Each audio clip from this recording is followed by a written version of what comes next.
தங்கள் போராட்டத்தில் அரசியல் நோக்கம் இல்லை எனவும் ஜனநாயகத்தை காப்பதற்காகவே என்றும் டெல்லியில் தேர்தல் ஆணையத்தை முற்றுகையிட சென்றபோது காங்கிரஸ் மக்களவை எதிர்க்கட்சித் தலைவர் ராகுல் காந்தி தெரிவித்துள்ளார்.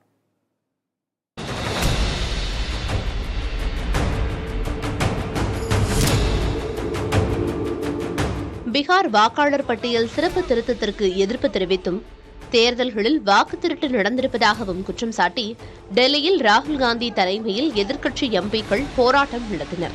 நாடாளுமன்றத்தில் இருந்து தேர்தல் ஆணையத்தை நோக்கி சுமார் 25 கட்சிகளைச் சேர்ந்த 300 எம்பிக்கள் பேரணி சென்றனர். ஆனால் உரிய அனுமதி பெறவில்லை என கூறி பாதுகாப்பு படையினரால் எதிர்க்கட்சி எம்பிக்கள் தடுக்கப்பட்டனர். எம்பிக்கள் சிலர் தடுப்புகளை தாண்டி பேரணி செல்ல முயன்றனர். இதனைத் தொடர்ந்து ராகுல் காந்தி, பிரியங்கா காந்தி உள்ளிட்ட சுமார் 30 எம்பிக்கள் கைது செய்யப்பட்டனர்.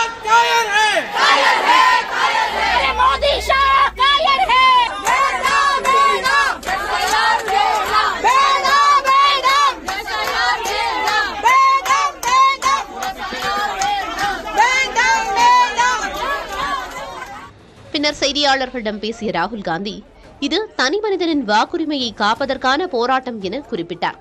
ஒருவருக்கு ஒரு வாக்கு என்பது உறுதி செய்யப்பட வேண்டும் எனவும் அவர் வலியுறுத்தினார். एक्चुअली बात नहीं कर सकते, रियलिटी ये है क्योंकि सच्चाई देश के सामने है और ये जो लड़ाई है ये राजनीतिक नहीं है, ये कॉन्स्टिट्यूशन की लड़ाई है, कॉन्स्टिट्यूशन को बचाने की लड़ाई है, वन मैन वन वोट की लड़ाई है. इसीलिए हमें साफ प्योर वोटर लिस्ट चाहिए. போராட்டத்தின் போது திரிணாமுல் காங்கிரஸ் கட்சியைச் சேர்ந்த பெண் எம்பி மிதாலி பாக் திடீரென மயங்கி விழுந்தார். அப்போது அருகிலிருந்த ராகுல் காந்தி உடனடியாக அவரை தூக்கி தண்ணீர் கொடுத்து உதவி செய்தார். இதேபோன்று காங்கிரஸ் பெண் எம்பி சஞ்சனா ஜாவத்தும் மயங்கி விழுந்த நிலையில் இருவரும் காரில் மருத்துவமனைக்கு அனுப்பி வைக்கப்பட்டனர்.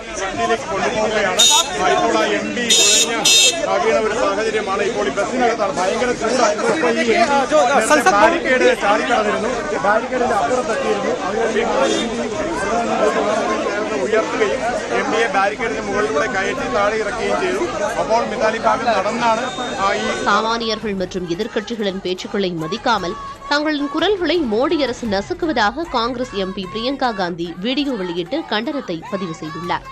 இதனிடையே வாக்காளர் குளறுபடி விவகாரத்தில் தேர்தல் ஆணையம் உரிய பதிலளிக்க வேண்டும் என பேரணியில் பங்கேற்ற எதிர்க்கட்சி எம்பிக்கள் வலியுறுத்தினர்.